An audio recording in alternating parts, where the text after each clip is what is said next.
Why do you think some YouTubers aren't willing to call out some of the toxic fans that create drama? Because I have some unreasonable fans, man, seriously, like on my subreddit, fuck me. So listen, if you're a fan of Keemstar, you just heard it from Keemstar himself. You're cancer, you're bad, and he knows this. And if you're subscribed to him, he doesn't owe you a fucking thing. Why do you like Keemstar? Like, he was able to get me a $6-figure deal.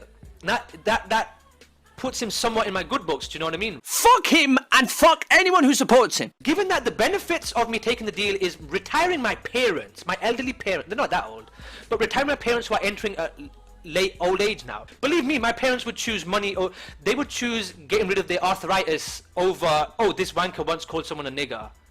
They don't care, and it was on battle cams. You go on battle cams expecting that. Listen, he's a racist. Top of the food chain, devouring the competition. GradeAUnderA is a YouTuber on the site, right? He makes videos where he humorously tries to prove why or why not something's really fucking stupid, right? So basically the Bill O'Reilly of YouTube, right? Don't get me wrong, he genuinely makes some good content, right? And although the primary motive of his channel is comedy, he actually uses valid logic to come to his conclusions for his videos, right? Which is why it's all the more annoying that he jumped on a bandwagon to try and destroy a career of another YouTuber based on flimsy facts and logic. Seriously, man, this really bugs me because he's by far never done anything this fucking idiotic in his whole YouTube career, right? Every single reason he and other people have used to try and destroy this man and his channel are as weak as the soon-to-be mom's wall, alright? And who's this man that everyone, their soon-to-be moms, have been trying to take down, alright? You've got it. It's the motherfucking cancel meme stuff. Papa Smart. No. God damn it, it's fucking Keemstar and his channel he currently works on, which is DramaAlert, alright? DramaAlert is always unfairly being compared to TMZ, okay? But that's seriously unfair. TMZ goes out of their way to constantly harass celebrities out on the street while they're just trying to live their lives, man. And then report such breaking news as having stayed on their shot. DramaAlert, on the other hand, makes 1 to 2 5 to 10 minute videos a day covering topics of interest and current events that happen in the YouTube community, having a slight lean in the Call of Duty community, okay? I really don't see why people hate this channel so much, alright? Yeah, it's otherwise pointless news, but so is everything else. Unless it's a political channel, literally everything is pointless news, okay? Heck, even mainstream news is just as, if not more, useless. And cats, they're not usually known for their love of swimming, but one feline in Northern Virginia is hitting the water instead of the gym in an effort to lose weight. Holly is a 13-year-old cat who dislikes the outdoors and other physical activities, but with encouragement from her owner and weekly visits to the Old Town Pet Resort. Holly has managed to lose 1 pound in 6 weeks. Stay with us, everybody. We've got a lot more to come.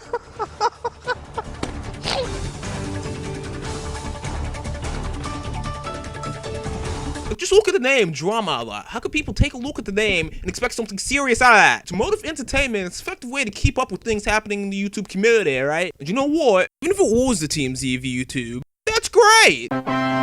Like growing up, but YouTube has become so big that it's effectively replaced cable network. Where do you think everyone is trying to start their own subscription-based networks with exclusive content, alright? If you really want to see this such a bad thing, then channels like Scares, Press Hard to Continue, and Philip DeFranco are respectively the TMZs of YouTube, okay? Having channels that are surrounded and dedicated exclusively to YouTube news is a great indicator of how far we've come in such a small amount of time. You shouldn't hate the idea of it. You should embrace it. Get in there, mate. Show up some love. Making a terror stop is like holding back a triceratops. That's not really the point of this video, right? The point of this video is to expose some of GradeAUnderA's hypocrisy and fallacious nature of his arguments and logic. GradeAUnderA, I'm sorry, can we take a look at that name for a second? GradeAUnderA, is he trying to learn English as a second language by practicing basic sentence structure or something? Alright, Ed A, read the words I point out to out loud. Grade A, under, shy. Hey, that's not where that word belongs. You're right, it belongs here. For GradeAUnderA, you use anything and everything that has ever been said about Keem to make him look bad. You even made fun of how he can't read when Keem's fucking dyslexic. It's run by a newscaster who can't fucking read. Bro, you're making it sound like you survived Auschwitz. I assume the fruit roll-up is to wrap around your dick to get rid of the magina flavor, huh? Ashley responded by saying, laughing out loud, touchy, sir. Maybe he's just trying to be nice. Shm.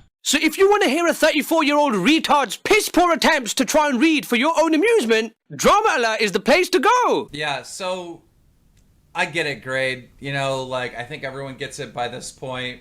Like, I'm dyslexic. I have hard time, like, reading and writing. We get it, right? But, you know, let's see what he calls me.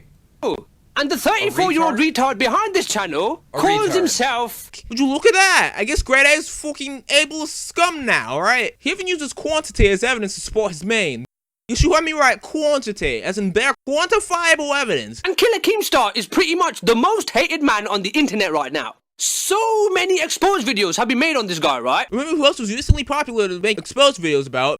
At least in the end, I got the fucker in the ass. That's right, friendly neighborhood sodomist, Basha. Basha was recently all over the news for allegations of him having relations with a supposed 13-year-old. Well, let's just type in Basha vs. exposed and see how many results come up. Wow!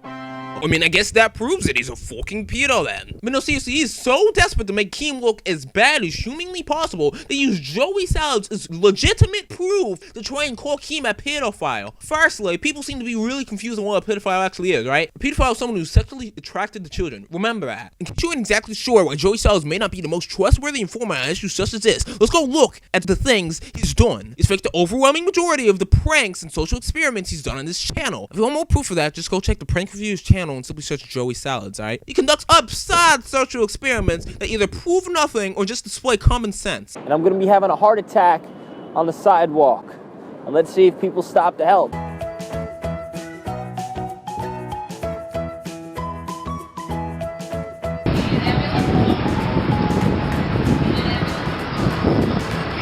And of course, the one you've all been waiting for, he released a video days after the Orlando shooting, alright? Where he drops a suitcase and says, Praise Jesus. prove the Islamophobia of our society. To be fair, right? The video was filmed well before the actual shooting happened, but it's still a really dumb and offensive video to make. So you tell me whether or not you would even entertain somebody like this when he tries to prove to you something as serious as pedophilia, right? Well, you should at least look at the evidence he presents, mate. You know what? Fine, let's do that. Keep in mind, not only is the entire video a parody, but every single thing he does is either a joke in some way or simply an allegation. Okay, so on to the allegation. He found a clip of a live stream Keem had done on Blog TV, which is no longer running. As GradeAUnderA pointed out, there's a feature where you could have people in the audience. One of these people came onto the screen naked with signs covering the privates and then turned around to moon the camera. In Joey's video, the witness says that the girl in question was a mod and was around 16 at the time, right? Now, how old was this girl? She was underage, correct? Yeah, she was underage. Yeah, she was about 16. 16? Keem has come out and said that she was dating someone else who was also a mod for the stream, that she was 19. According to her, and according to everybody, and according to her boyfriend, she was 19 years of age.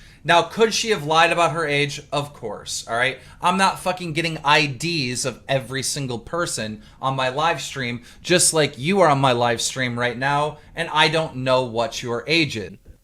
Wait. Just a bright second. Keem said that she was 19. The witness said that she was 16. What? GradeAUnderA said that she was 15 years old. Keemstar himself had a girl of the exact same age, 15 years old, get naked for him on a live stream. Changing the names, I see, you fucking bastard. When you go and change something as miscellaneous as age, your whole argument goes out the window. And that means that you made this innocent thing maliciously. I mean, Roy, I am Roy. Keem changed the age of Pyro's mistress, or should I say, mistress, several times. Everyone in their mistresses use this as evidence of him being a disingenuous person who willingly changes information to support his own rhetoric. Right. So shouldn't the same apply here? Wait a second. You think GradeAUnderA changed the age? My god! GradeAUnderA changed the age to compare to Pyro's situation in which the girl in question was only 15 to give his own argument for validity. I mean, I just fucking said it, didn't I? It must be fucking true then, mate. Even if this girl was 15, alright? We have no evidence that he was actually fucking sexually attracted to her. Unless he was actually sitting there on the camera going, oh yeah, boys, look at that. Hey, okay, man. Yeah, cool, man. Yeah, let's fucking wank off to this, mate. Then we have no fucking clue what his actual motivations was. We cannot prove somebody's sexual attraction to something, alright? And we have no fucking evidence. GradeAUnderA just threw a still image in the corner there to make it seem as if he was fucking surprised. I mean, like, wait a second. There is actually no footage of Keem in any of these videos showing this girl, alright? We actually have no proof of this being on Keem's stream. Wait just a second. It's not on Keem's stream. This girl, of her own free will, streamed herself naked with DJ Keemstar fan signs on her own stream. This was not my stream. The fact that GradeAUnderA accepts this video as evidence automatically is absolutely laughable. he did no research, and neither did Joey fucking Salets. But at least Joey has an excuse of being an actual idiot, and even says in the video that there's probably a logical explanation to it. GradeAUnderA didn't even do that. He just accepted that this was the fact and was insane enough to try to make people think that I was genuinely a pedophile. Keem himself said that this girl, of her own free will, chose to go on her own stream and pull this little stunt. So it wasn't even on his fucking stream to begin with. Back at it again with the fucking lies, I see, Grade. Stereotypes got you blind like Venetian. Grade is in the camp of being a popular YouTuber that doesn't show his face in his content, alright? Someone else who shares this type of anonymity is Pyrocynical. Someone who used to make montage parodies, but now essentially makes reaction videos with the occasional let's play. You know, the type of stuff that would bring you serious harm by showing your face. Grade railed on Keem for showing Pyro's face on his Twitter after his face was made public. Now that's a pretty dick thing to do, for sure. Especially if Pyro never wanted his face to be seen and told Keem not to do that. What's that, you say? Pyro was the one that made the pictures public and never actually told Keem not to post his pictures. Well, Pyro only showed them to his Twitter for like a minute before deleting it. It was only to a small group of people on his Twitter. What's that? Another YouTuber asked him for pictures of his face to be used in a video where 1.5 million people would say he did that willingly. What exactly is Grade's and Pyro's problem with Keem showing his face? What was that? It's not the fact that Keem showed Pyro's face, it's the fact that Keem was the one to do it that upset them. Well, that's just petty. The bullshit they're speaking's causing ozone depletion. If that wasn't petty enough, do you know how Grade responded to these actions? He actually drew attention to Keemstar's private information, such as his phone number and his house address, effectively doxing him. I'm not making that up! He actually did this on his YouTube video that millions of people have seen to disprove Keem's point that he wasn't actually doxing Pyro's face if Pyro was the one that made the pictures public in the first place. And yes, Pyro's face is on Google, right? But so are your fucking docs, Keem! Containing your name, age, home address, and your fucking phone number. And just like Pyrocynical's face, they're only a very simple Google search away too. But you don't see anyone bringing attention to that, do you? Whoops. Listen, doxing is publishing someone's private information online for malicious intent. Your facial identity isn't private information. Oh yeah, it's private information, but all in the same way, alright? If I show you a picture of I Hate Everything's face, not only would it be much harder to confirm its validity, but only acts would easily be the only one to do that, alright? But there are very little malicious things you can do with somebody's face. The worst thing that happens is that someone may recognize you on the street or something, which is very annoying, alright? But far from malicious. Drawing attention to information such as someone's home address and phone number, on the other hand, is. There are so many fucked up things that people can do with that information. Heck, the man is no stranger to being swatted as is. And Keemstar himself has made it besides mentioning how people swat his daughter's school and constantly harass his family. Over the last week, I've been swatted multiple times, alright? My daughter's personal information was released. Somebody fucking swatted the school that my daughter goes to, alright? Because I picked on someone for looking like a lesbian who was picking on me. I'm sorry, but that's just fucked up. And that's all the stuff he talks about on his personal Twitter. But oh no, he's somehow playing the victim card, is he? That's a story for another time though. Look, I could go on and on, but this video is already getting long enough, right? But I'm still gonna give y'all something to take away from this video, alright? Expanding like the internet, come and place your bets. In conclusion, GradeA will absolutely use anything to defend Keem. Joey Salads is still not a viable source of any information whatsoever. Pyro's a fucking pussy. And finally, GradeA thinks that doxing people is okay as long as you're doxing the right person. Seriously guys, stop treating this guy like some type of godsend, alright? You have to accept this type of disingenuous bullshit from someone who uses the same exact glittering generality tactics that you'd all be making fun of if it wasn't coming from him. Like, would any of you guys go out and harass someone as innocent as fucking Boogie if it was under the moniker of making YouTube great again or something?